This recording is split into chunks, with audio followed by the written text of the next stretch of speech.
नमस्कार, city post live में आपका स्वागत है। मैं हूं अनुराग। आपको याद होगा कि एक बार सीएम नीतीश कुमार डीजीपी साहब के फ़ोन नहीं उठाने पर पूरा गरमा गए थे। दरअसल पत्रकारों ने शिकायत की थी कि डीजीपी साहब फ़ोन नहीं उठाते हैं, तो पत्रकारों के सामने ही फ़ोन लगाकर डीजीपी को नीतीश कुमार ने झाड़ दिया था और कहा था कि फ़ोन उठाएं अधिकारी।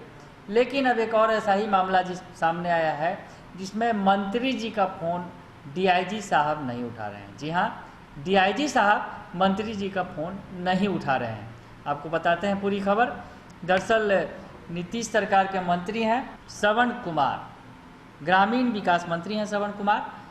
जनता दरबार उन्होंने लगाया था पार्टी कार्यालय में, फरियाद सुन रहे थे लोगों की, और इसी दौरान मंत्री जी ने बेगूसराय के डीआईजी को फ़ोन लगाया।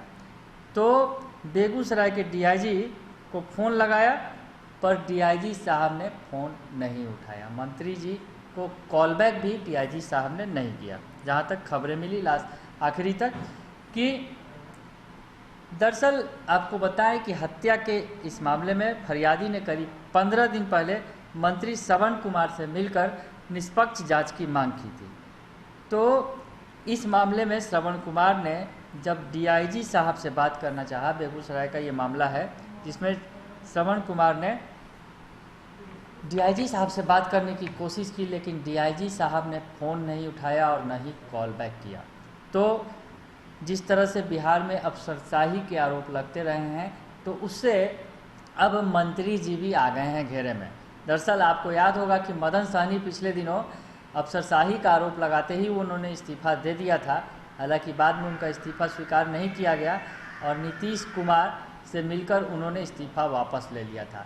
लेकिन वो अफसरशाही पर कई तरह के गंभीर आरोप लगा रहे थे और अपने विभाग के जो प्रधान सचिव थे उनसे उनकी भिड़ंत हो गई थी। तो ये जो अफसरशाही का मामला सामने आते रहा है और अब इसके शिकार खुद नीतीश कुमार के खास मंत्री ग्रामीण विकास मंत्री श्रवण कुमार हो गए हैं। श्रवण कुमार जो नीतीश कैबिनेट में कद्दावर नेता के तौर पर, कद्दावर मंत्री के तौर पर जाने जाते हैं, उन्होंने फरियादी की पुकार सुन के डीआईजी साहब को फ़ोन लगाया, तो डीआईजी साहब ने फ़ोन का जवाब नहीं दिया। तो अब आपको हम बताएं कि बेगूसराय डीआईजी ने न फ़ोन उठाया और न ही कॉल बैक किया, यानी मंत्री जी के फ़ोन की अवहेलना कर दी डीआईजी साहब ने। तो याद आ गई वो घटना जब डीजीपी साहब फ़ोन नहीं उठाते थे तो उन्हें सीएम नीतीश कुमार की ज़बरदस्त डांट पड़ी थी। तो अब डीआईजी साहब का क्या होगा, ये बड़ा सवाल है। बने रहिए सिटी पोस्ट लाइव के साथ, तमाम खबरों से आपको अपडेट रखेंगे। फिलहाल के लिए इतना ही, धन्यवाद।